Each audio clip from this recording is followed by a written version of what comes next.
He stood in the rain, soaked to the bone, staring at the hospital doors as if they might swallow him whole. In his trembling hands was a folded piece of paper, 3 words written by a doctor an hour ago that had shattered his world: "We did everything." That was the moment his life broke, and quietly began again. Just weeks earlier, he had been invisible to the world.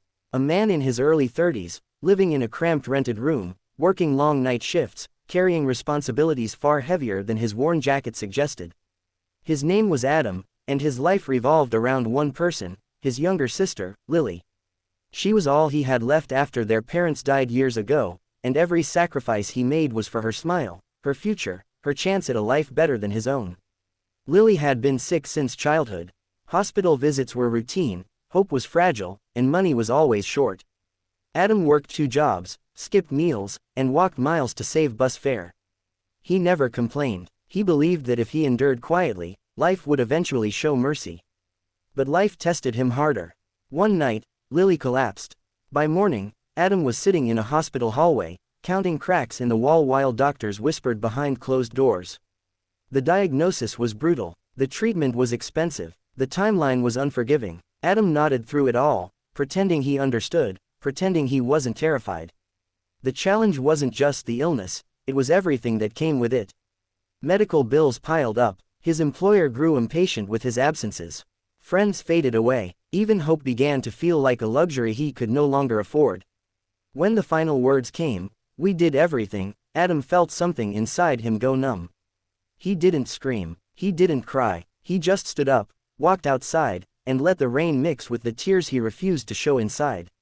That night, he made a choice.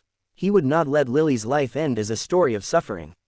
If time was all they had left, then time would be filled with love, memories, and meaning. He sold what little he owned, borrowed what he could, and took Lily home. No more sterile rooms, no more beeping machines, just sunsets, laughter, and the simple joy of being together. Days turned into weeks. Adam read to her every night, cooked her favorite meals, and told her stories about a future she might never see, but one he wanted her to believe in anyway. Lily, weak but smiling, became his strength. She reminded him that even a short life could be a full one. Then came the final challenge, the moment Adam had dreaded but prepared for in silence. Lily passed away peacefully, holding his hand, whispering, "You did enough, you were always enough." Grief hollowed him. For a long time, Adam existed without purpose. The world moved on, uncaring, while he struggled just to breathe through each day. But something Lily had said stayed with him: "Make my life matter." Slowly, painfully, Adam began to honor that promise. He started volunteering at the same hospital that once broke his heart.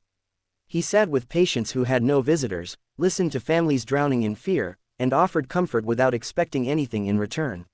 He understood their pain because it had once lived inside him. People noticed. A small act turned into a movement. Donations followed. Support groups formed. A foundation was created in Lily's name, helping families who faced the same impossible choices Adam once did. Years later, Adam stood again outside hospital doors, but this time, he wasn't alone, and he wasn't broken. He was there as proof that pain does not have to end in bitterness, that loss can become purpose, and that love never truly dies. The man who once stood in the rain with nothing left now carried hope for others. And the message of his journey was simple yet powerful. Life will test you in ways you never expect. It will take, it will hurt, and it will break you open. But if you choose compassion over despair, purpose over bitterness, and love over fear, then even your deepest pain can become someone else's miracle. Because sometimes, the hardest endings create the most meaningful beginnings.